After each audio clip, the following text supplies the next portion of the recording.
रोमी अपने पति दक्ष के साथ अच्छे से घर में रहा करती थी, जहां उसको किसी भी चीज की कोई कमी नहीं थी। पर फिर भी रोमी को अपने पति से कम और पैसों से ज्यादा प्यार था।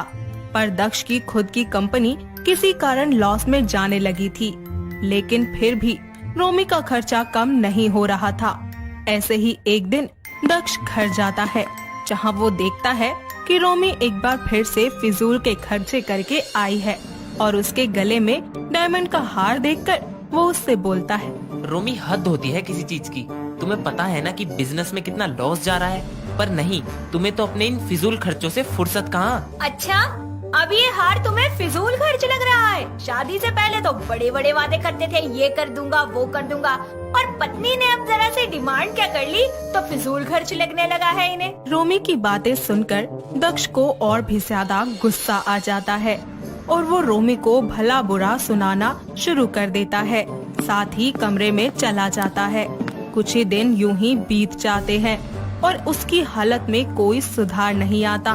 साथ ही उसका बिजनेस एक दिन बंद हो जाता है, जिसके बाद वो रोमी को लेकर एक छोटे से घर में रहने लगता है और खुद किसी छोटी सी कंपनी में काम करके जैसे तैसे रोमी की जरूरतों को पूरा करता है।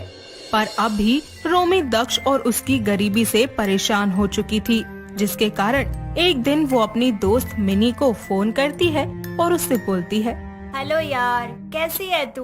अरे क्या हो गया? तू इतनी अपसेट क्यों लग रही है? तुझे तो खुश होना चाहिए कि तुझे दक्ष जैसा रिच, स्मार्ट और अंडरस्टैंडिंग हस्बैंड मिला है। यार इसी बात का तो रोना है कि मुझे दक्ष मिला है। मैं बहुत परेशान हो गई हूँ उससे और इस गरीबी से। गरीबी? पर दक्ष तो एक बिजनेसमैन है ना। मिनी के पूछने पर रोमी उसको सारी बातें बता देती है और उससे कहती है, यार मेरी किसी ऐसे इंसान से सेटिंग करवा देना जो मेरा खर्चा उठा सके, मुझे घुमाए फिराए, शॉपिंग कराए।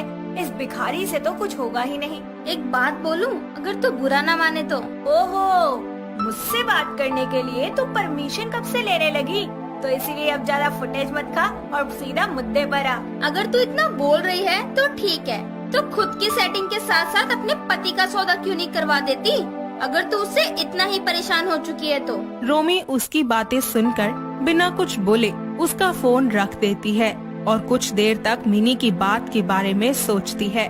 बहुत सोच विचार करने के बाद मिनी को फोन करके वो उसको सीसीडी में बुला लेती है, जहां वो उससे बोलती है, यार तू क्या बोल रही थी फोन पर कि अपने पति का सौदा कर दूं? अरे यार तू मुझे गलत मत समझ, मैं तो बस तेरे भले के लिए बोल रही थी। जिस तरह से तू परेशान थी तो बस इसलिए, मेरा ऐसा कोई इरादा नहीं था। मिनी अपनी सफाई दे ही रही होती है कि रोमी उसको चुप करवा कर उससे कहती है, लड़कों का भी सौदा होता है? हाँ बिल्कुल, और मैं हूँ ना, तू बस अपने पैसों से मतलब रखना। मुझे भी अपने पति का सौदा करवाना है, लेकिन एक बात बता, इसमें कोई खतरा तो नहीं है? कहीं मैं फंस तो नहीं जाऊंगी? और कौन खरीदेगा मेरे पति को?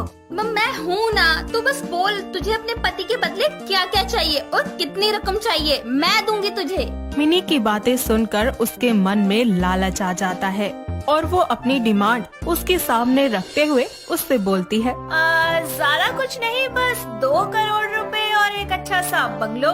क्योंकि हाँ, दक्ष बहुत ही कूल और इंटेलिजेंट है। वो अलग बात है कि अब वो एक भिखारी जैसा हो गया है, लेकिन उसकी कीमत इतनी तो बनती ही है। और हाँ, मेरे लिए एक परफेक्ट बॉयफ्रेंड जो मेरा सारा खर्चा उठा सके। ठीक है, मिल जाएगा तुम्हें जो सब तुम्हें चाहिए, पर इसके बाद तुम दक्ष को पूरी तरह से भूल जाओगी। अरे उनको याद रखकर करूँगी भी क्या, और वैसे भी उनका सौदा किसके हाथों करवा रही है? तू आम खाने से मतलब रख, गुठलियों के दाम जानकर क्या करेगी, और बहुत जल्द तुझे तेरे पैसे मिल जाएंगे। ये बोलकर दोनों फ्रेंड्स मिलकर एक प्लान बनाती हैं और रात को जब दक्ष घर आता है तो रोमी उसको बहुत ही प्यार से अपने हाथों से खाना देती है। रोमी को ऐसे देखकर दक्ष भी बहुत खुश होता है और खुशी खुशी उसके हाथों से खाना खा लेता है, जिसके कुछ देर के बाद दक्ष को चक्कर आने लगते हैं और वो खाने की टेबल पर ही बेहोश हो जाता है। तभी मिनी कुछ लड़कों के साथ उसके घर आती है और रोमी के हाथों में कुछ पेपर्स और पैसों का बैग देकर दक्ष को बेहोशी की हालत में उन 4 लड़कों की मदद से कार में बैठाकर अपने साथ ले जाती है।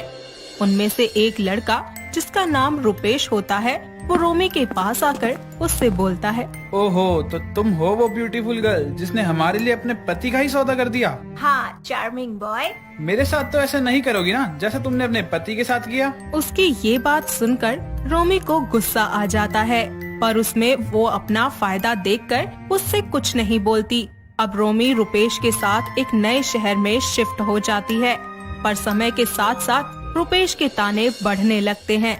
देखते ही देखते कुछ ही दिनों में रुपेश एक डोमिनेटिंग इंसान बन जाता है, जिससे रोमी को कैसे भी करके अपना पीछा छुड़ाना था, पर वो कुछ नहीं कर पा रही थी और दक्ष के साथ बिताए हुए अपने उन लम्हों को याद करती है जब वो दोनों प्यार से रहा करते थे। और जब दक्ष के पास उसको देने के लिए कुछ भी नहीं था, पर फिर भी वो उसकी सारी जरूरतों को पूरा किया करता था। कभी उसके लिए सैंडल लाता तो कभी घड़ी। ये सब सोचकर वो बहुत रोती है और खुद को कोसने लगती है। ऐसे ही एक दिन वो रोड पर टहलने के लिए जाती है, जहाँ वो रोड के दूसरे साइड पर दक्ष को मिनी के साथ देखती है। उन दोनों को देखकर वो उनके पास जाती है। तभी वो दोनों वहाँ से चले जाते हैं और रोमी जल्दी से मिनी को फोन करके उससे बोलती है, मिनी की बच्ची, तेरी इतनी हिम्मत, तू मेरे पति दक्ष के साथ घूम रही है। कैसा पति? किसका पति? दक्ष अब सिर्फ मेरा है, मेरा। भूल गई? चंद पैसों के लिए तूने खुद अपने पति का सौदा किया था। अरे तुझे तो कभी दक्ष से प्यार था ही नहीं, तुझे बस प्यार था तो पैसों से। अगर तुझे इतनी ही फिक्र थी अपने पति की तो उसका सौदा किया ही क्यों? ये सब मैंने तेरे बहकावे में आकर किया, पर अब मुझे मेरा सुहाग, मेरा पति वापस चाहिए। बहकावे में? अरे मैं नहीं, तू मेरे पास आई थी अपने पति का सौदा करने के लिए। तूने उसका सौदा सिर्फ इसलिए किया क्योंकि वो गरीब हो चुका था, और आज जब खुद पर बीत रही है तो पति याद आ गया तुझे। रोमी उसके सामने अपने पति को वापस मांगने की भीख मांगती है, उससे अपनी गलतियों की माफी भी मांगती है, पर मिनी उसकी एक नहीं सुनती और वो उसका फोन रखने से पहले उससे बोलती है, अब दक्ष नहीं रहा, अब वो देव बन चुका है। मेरा सुहाग देव, जिसे मैं काफी टाइम से चाहती थी, पर उसकी शादी तुझ जैसी लड़की से हुई जिस पर वो अपनी जान लुटाता था। पर तुमने क्या किया? पैसों के लिए अपने ही पति का सौदा कर डाला। और हाँ, अब तू उसको याद नहीं है, समझी? इसलिए अब कभी हमारे बीच में मत आइयो। इतना बोलकर वो उसका फोन काट देती है और नंबर भी ब्लॉक कर देती है, जिसके बाद रोमी रुपए, पैसे, शहर और रुपेश सब कुछ छोड़कर अपने पति के उसी घर में आकर अकेले रहने लगती है, जहाँ पर अब कोई भी नहीं था।